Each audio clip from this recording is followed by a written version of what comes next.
You can't dangle something in front of my face I don't want that. And many of you are taking anything because you don't know what you want. And so if I can do one thing for you when you leave this room, I don't want nothing from you but for you to leave this room and know what you want. What do you want in your marriage? What do you want with your son and your daughter? What do you want in your health? What do you want financially? Like, how much money do you want to make a year? What do you want to drive? How do you want to live? Stop just waking up like an accident. What do you want? And then once you find out what you want, spend the rest of your natural life waking up and going after it. The reason why I speak with so much passion, E.T., why do you speak with so much authority? Because I'm talking about my life, not something that I read. I ate out of trash cans. I had no business eating out of trash cans. I lived in abandoned buildings. I had no business living in abandoned buildings. That's not an excuse. There is no excuse for not living up to your fullest potential. No excuse. I told you, I didn't get a new daddy. I didn't get a new mama. What changed? I changed. And I stopped being a victim. I stopped saying, I've got to wait for good things to happen to me. And I said, I'm going to grind. I'm going to fight. I'm going to work. I'm going to press toward. I'm going to learn. I'm going to do everything in my power. Every single day, I'm going to do everything in my power to become a victor and not a victim. Now, let me say this before I move forward, and I can't explain it, but you better feel me. Winners win and losers lose. I can't explain it any better than that. I don't know how it happens, but winners win.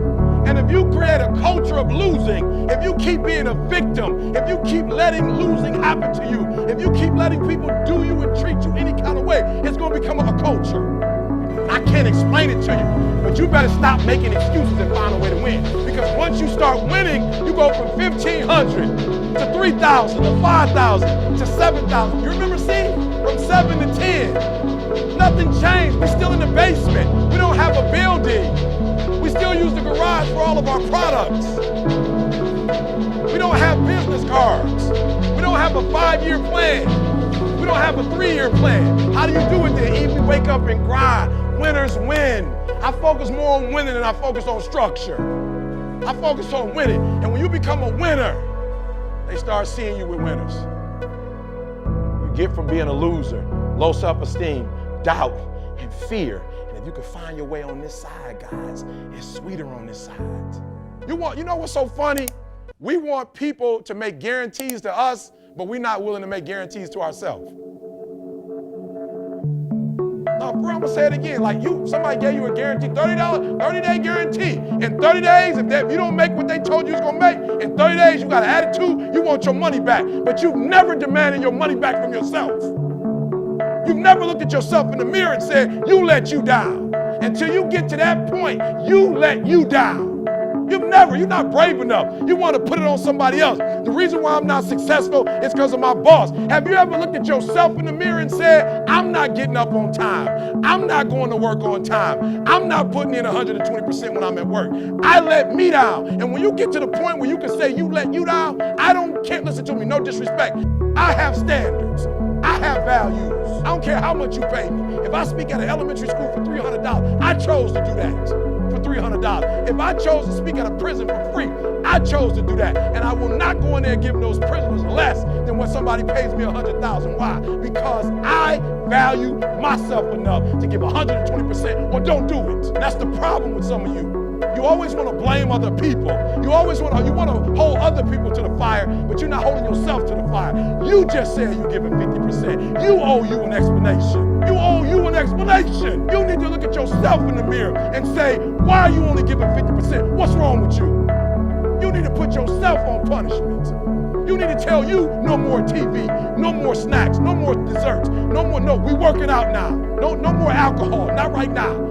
No, I can't handle it right now. You need to tell you that you owe you something. Stop going back to, you keep going to the mall with the receipt. This is what y'all said it was. Glenn, you didn't do what you said you was gonna do. Well, you didn't do what you were supposed to do, so how am I gonna do what I'm supposed to do for you? You walk out of this room, you owe yourself.